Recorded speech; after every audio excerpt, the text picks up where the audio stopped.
Definitely wearing the wrong trainers to be traipsing through all these muds. They're old ones, so it doesn't matter, but there's no grip on them at all. Not even a little bit.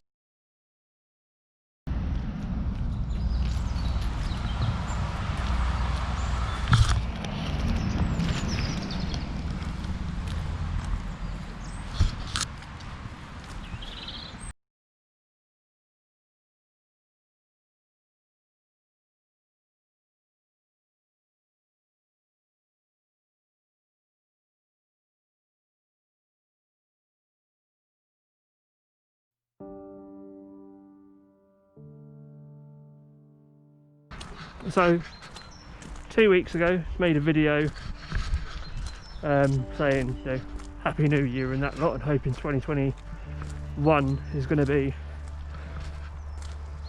a far superior year to 2020.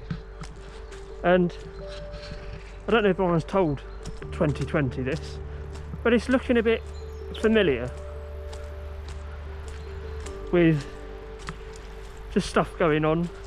Fair enough, COVID was never just going to bugger off, but still looking a bit sus. Why am I still using an SLR? Well, without going into the greater specs of things, because I don't necessarily believe that's an appropriate way, well, not an appropriate way, but not a necessary way to rate photography. I've wanted this camera for a while before getting it, obviously. Yeah, I wanted this camera for a while before getting it, the 7D Mark II. So there's that aspect to it. The weight doesn't bother me so much because the lens makes up for that either way, whether I was going for a mirrorless Canon or an alternative. The argument a bit redundant. Just because it's the way technology works, they are going to disappear one day, a bit like film did to digital and DSLRs, and be replaced by mirrorless. But whilst they're still kicking about, I don't see the harm in them. I think you should base what you need on the usage. Look at all that mud. On the usage, based on the usage that you'll get out of it, the value it adds to whatever you're doing. That doesn't have to be financial, that can be personal, the value it adds to your production, etc, etc. Sorry for the quite jumpy conditions. Keep walking past people, or people have asked us what am I doing, sort of thing. So stop and start just to relieve, you know, to relieve their doubts of me videoing or photographing them. Yeah, I think it should be based on what you need, how you're going to use it, and where and what it does for your production value. And don't go for mirrorless. Mirrorlesses are great. I have got the M5 because I wanted something a bit more dedicated that had a few more frame rate options. There's a odd swing there. Find it odd coming across these sort of things, just swings in the middle of nowhere. They're an interesting thing. Didn't think kids played outside anymore. Anyway, yeah, should be based on your production value and what it brings to you as a creative, as a tool, not as a statement or need. Don't get me wrong, the A7S III, the Canon R5 and 6, and all that, phenomenal cameras.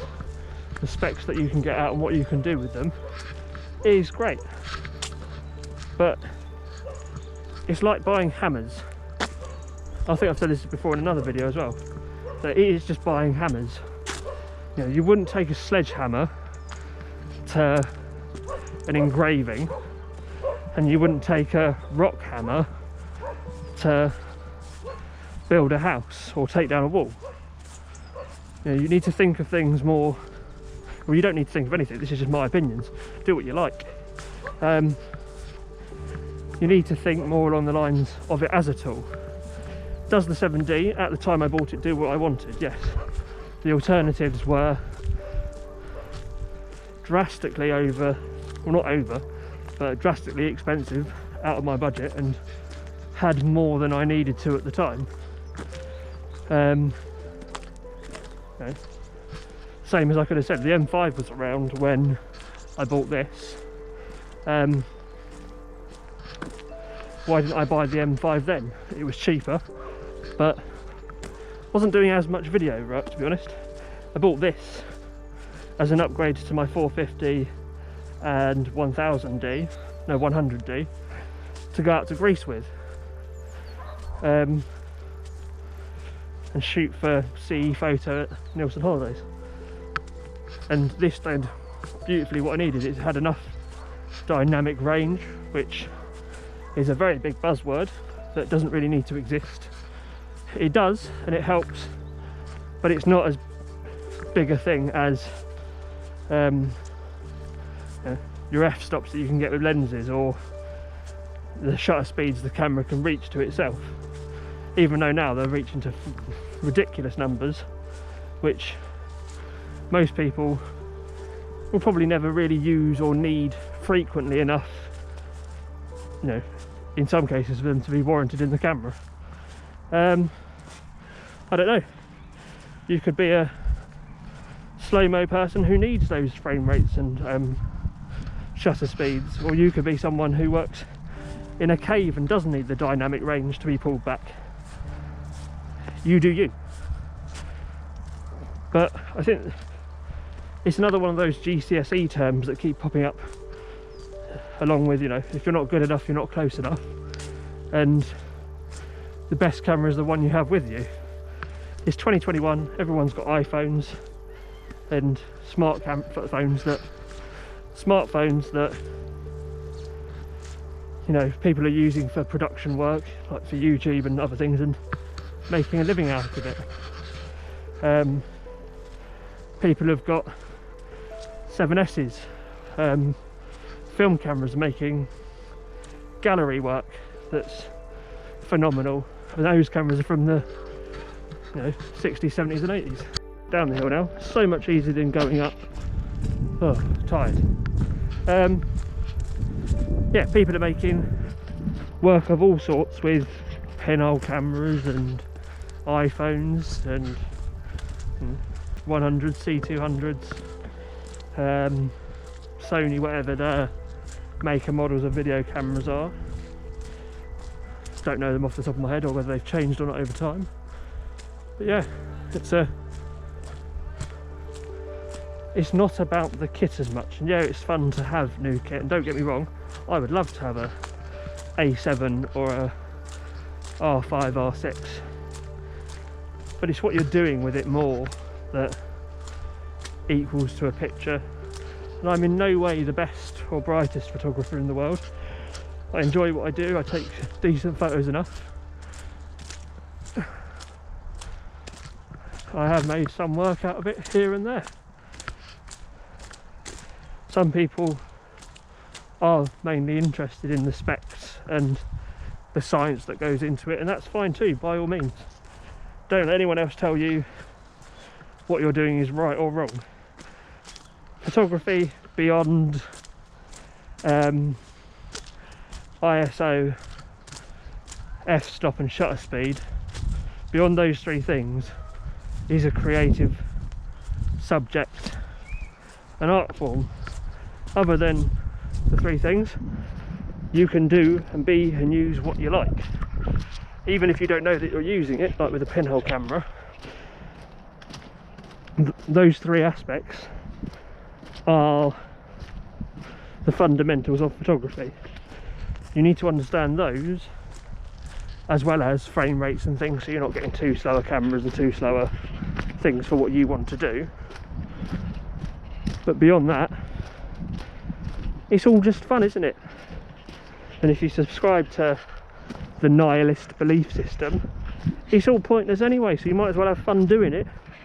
whilst you're plodding around on this big green and blue ball that we call home. Ooh.